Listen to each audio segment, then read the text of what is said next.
realitasnya Jokowi itu justru merampas tanah negara dan memberikannya kepada Aguan, karena di proyek strategis nasional PSN yang 1.755 hektar itu 1.500 hektar itu hutan lindung itu kewenangannya negara. Nah itu mau dikasih kepada Pantai Indah Kapuk untuk proyek mereka, untuk proyek yang disebut dengan tropical coastline. Kita lihat negara justru sibuk membela Aguan adalah pada kasus sertifikat laut yang dipersonifikasi kepada Lurah Kohot atau Kades Kohot, yakni Arsin, dan dilokalisir TKP-nya hanya di kelurahan Desa Kohot, bukan kelurahan, Desa Kohot.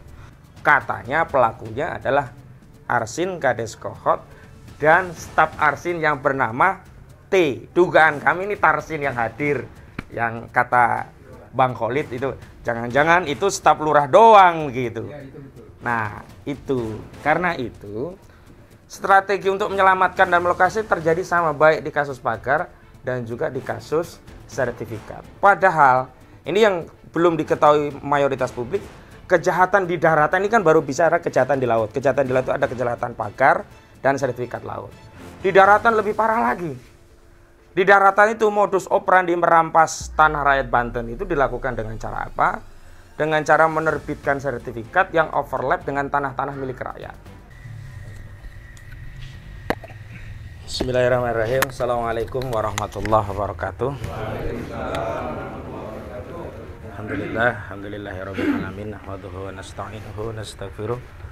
Wa na'udzubillahi min syururi anfusina wa min sayyiati a'malina. May yahdihillahu fala mudhillalah wa may yudhlil fala hadiyalah. Asyhadu an la ilaha illallah wa asyhadu anna Muhammadan abduhu wa rasuluhu la nabiyya ba'da wa rasulah amma ba'd.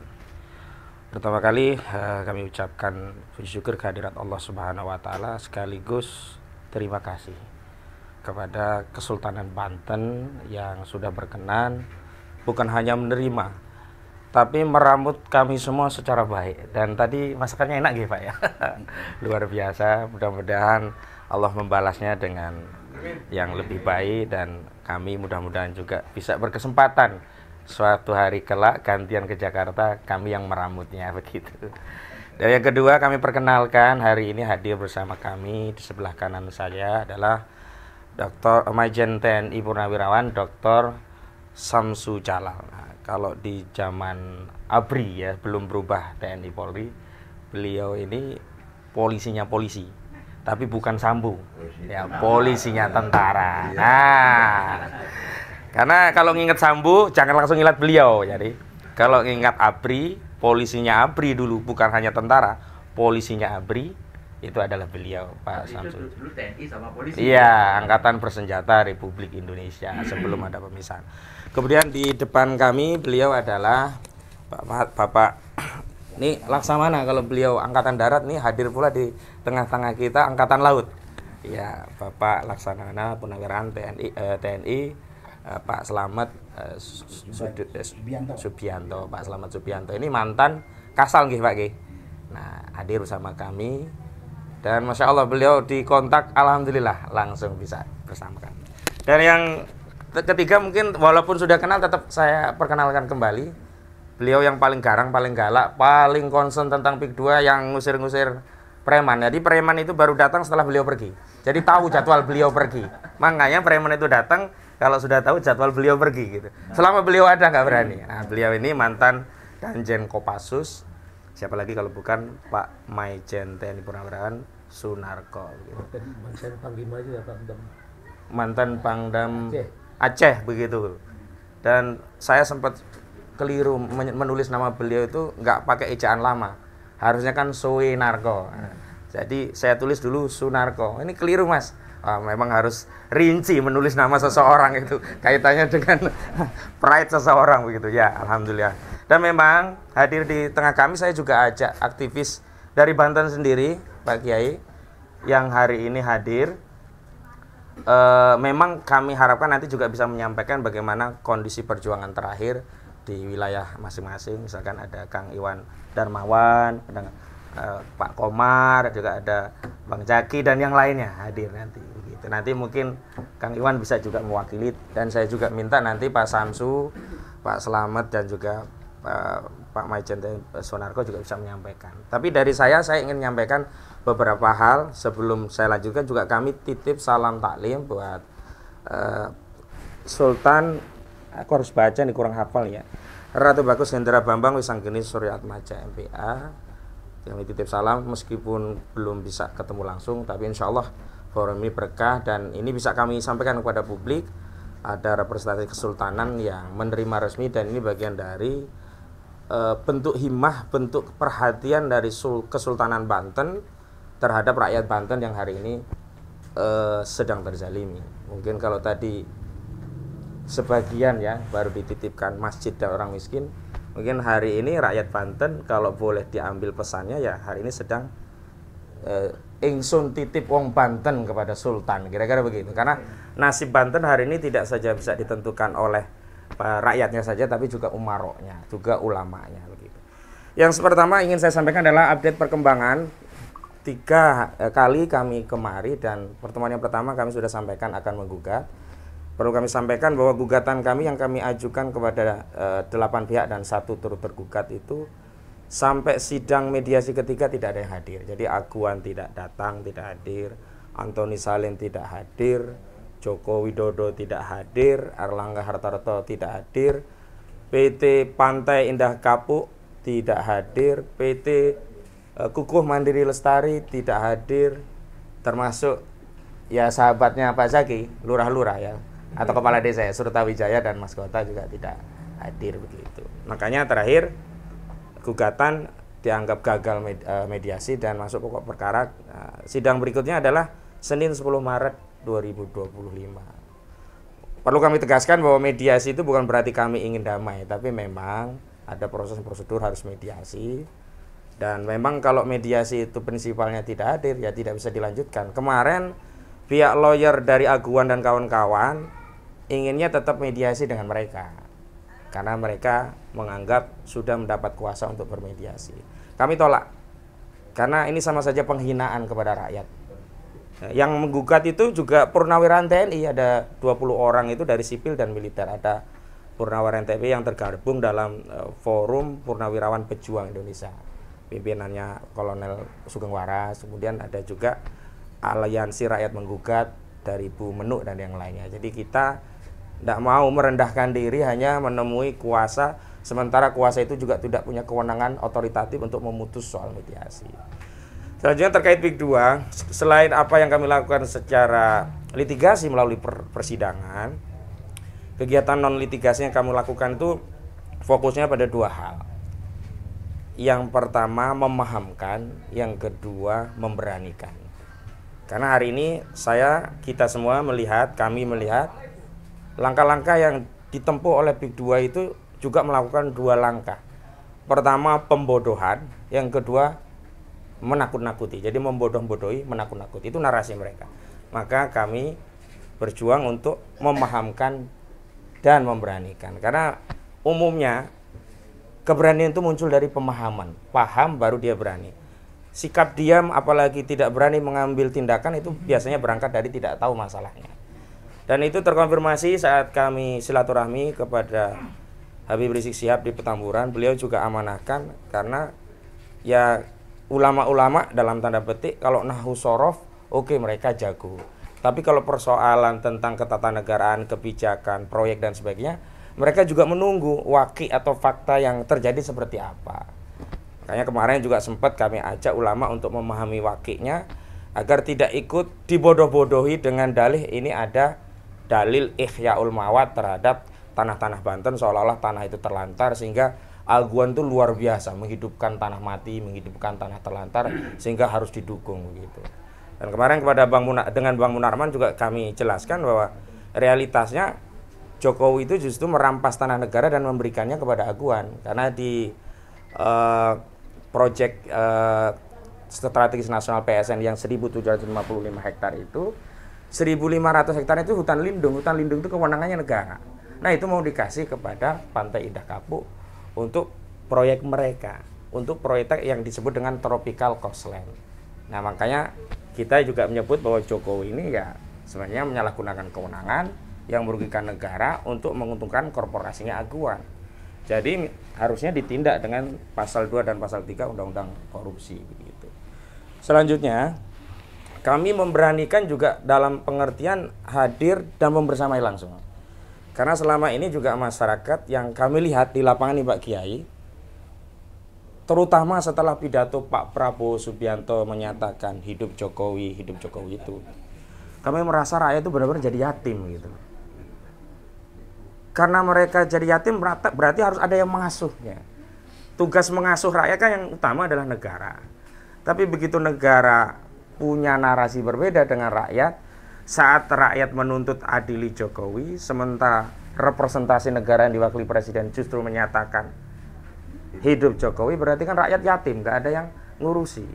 Nah, berangkat dari itu berarti kita yang harus meramut menjadi orang tua asuh umat rakyat Banten ini bareng-bareng. Agar apa? Agar terlindungi, terayomi. Dan di beberapa kesempatan juga kami selalu menyampaikan hakikat pemimpin itu dua hal. Yang pertama ra'in, yang kedua junnah. Al-imamu ra'in wa huwa mas'ulun an ra'iyati. Al-imamu junnatun yuqatilu mi wara'ih wa yuttaqabi.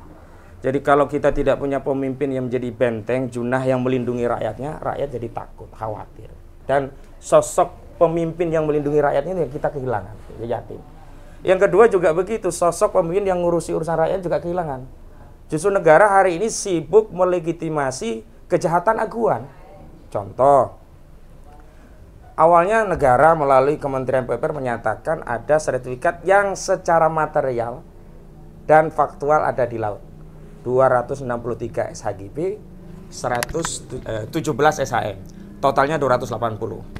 263 ini diakui milik anak usaha Agung Sedayu Group, PT IAM, Intan Mandiri Makmur, Intan Agung Makmur, dan PT CIS Citra Inti Sentosa. Yang IAM itu 240 SHGB, yang CIS itu 23 SHGB. Tapi tiba-tiba yang dibatalkan hanya 50. Begitu kita kritik lagi, tiba-tiba ada yang dikembalikan. Kenapa? Karena dalihnya berada di belakang garis pantai. Padahal sebelumnya disebut itu secara material dan faktual ada di laut. Nah, kami selalu awasi, kenapa? Ketika menggeser garis pantai itulah tanah yang realitasnya laut itu mereka kendalikan. Dulu itu adalah tanah daratan 70-an, 80-an, yang itu juga pernah mereka sampaikan. Seolah-olah berubah menjadi tanah musnah. Seolah-olah tanah musnah itu punya hak untuk dilakukan reklamasi. Karena mereka sudah menyiapkan perangkatnya.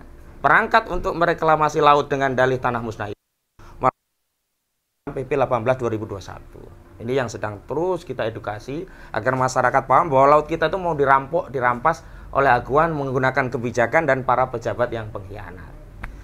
Terakhir, ketika kita kritik keras, Menteri ATR menyatakan bahwa semua sertifikat itu sudah dibatalkan. Tapi tidak ada bukti. Makanya sampai hari ini kami tidak akan pernah mempercayai statement itu sebelum sertifikat itu dibuka aslinya kemudian digunting di depan rakyat. Kalau sudah digunting baru tahu itu dibatalkan. Kalau cuma statement itu disimpan, suatu saat kita redam, diaktifkan kembali, kemudian jadi dalih untuk melakukan reklamasi, ini bahaya gitu. Nah, misalkan contoh yang terakhir lagi ketika kita lihat negara justru sibuk membela aguan adalah pada kasus sertifikat laut yang dipersonifikasi kepada Lurah Kohot atau Kades Kohot, yakni Arsin. Dan dilokalisir TKP-nya hanya di kelurahan Desa Kohot, bukan kelurahan, Desa Kohot. Padahal kita tahu pagar laut sepanjang 30,16 km itu 16 desa ditambah beberapa desa di Kabupaten Serang. Yang pertama tadi di Kabupaten Pangkep. Nah, ini menunjukkan bahwa ada upaya melokalisir baik dari sisi lokasi dan juga individualisasi, seolah pelakunya hanya Arsin dan 3 orang. Arsin, Sekdes, kemudian ada SP dan C, Chandra sama Septian, dan kita tahu itu. Kemudian baru ketika kita kritik, kok pagar laut yang ada di dasar laut saja sudah diproses, sertifikat yang ngejogrok yang melibatkan TNI, bahkan TNI menjadi korban harus ngangkati, ada yang kena pancing, ada yang kena racun dan macam-macam. Nggak ada yang bertanggung jawab, sementara yang di Bekasi sudah ada yang bertanggung jawab, sudah dihukum untuk nyabut sendiri yang di Bekasi itu. Baru hari kemarin dari KKP Wahyu Sakti Tenggono, katanya pelakunya adalah Arsin Kades Kohot dan staf Arsin yang bernama T. Dugaan kami ini Tarsin yang hadir, yang kata Bang Khalid itu jangan-jangan itu staf lurah doang gitu. Ya, itu betul. Nah, itu karena itu strategi untuk menyelamatkan dan melokasi terjadi sama baik di kasus pagar dan juga di kasus sertifikat. Padahal ini yang belum diketahui mayoritas publik, kejahatan di daratan ini kan baru bicara kejahatan di laut. Kejahatan di laut itu ada kejahatan pagar dan sertifikat laut. Di daratan lebih parah lagi. Di daratan itu modus operandi merampas tanah rakyat Banten itu dilakukan dengan cara apa? Dengan cara menerbitkan sertifikat yang overlap dengan tanah-tanah milik rakyat. Ketika diadu, rakyat yang akan dikalahkan, ya geng Agung Sedayu ini yang dimenangkan. Memang bukan Aguan yang turun langsung. Dia pakai nama Angcun atau Ago Jali. Ada Freddy, ada Henry. Yang 3 orang ini menguasai 900 hektar tanah daratan. Coba bayangkan 3 orang 900 hektar tanah daratan. Ago Jali ini ya yang sebenarnya melakukan pemagaran laut. Yang kita semua di lapangan udah tahu. Pelaku pemagarnya itu adalah Mandor Mehmet. Yang biayai Angcun atau Gojali. Yang supervisi itu adalah Ali Hanafi Ali Jaya. Untuk kepentingan apa? Agung Sedayu. Untuk apa? Proyek Pantai Indah Kapuk. Kalau ini narasinya nyambung, logis. Nah, tapi kalau lurah, dari mana dia dapat duit untuk membayar, untuk bikin pagar segitu lama-lama? Terus untuk apa? Dari mana dia bisa bayar denda yang terakhir dikatakan klaim akan dibayar 48 miliar? Duit dari mana? Ya kan? Nah, ini semua yang kami terus pahamkan masyarakat. Setiap paham juga berani untuk apa? Mengontrol barang-barang. Karena saya lihat status tersangkanya Arsin ini juga tidak lepas dari kontrol masyarakat. Sebelumnya kan pasang badan. Bahkan dengan sombongnya Arsin kepada masyarakat itu bilang, gua mah kagak akan masuk penjara. Presiden pun tidak akan bisa menjarain gua.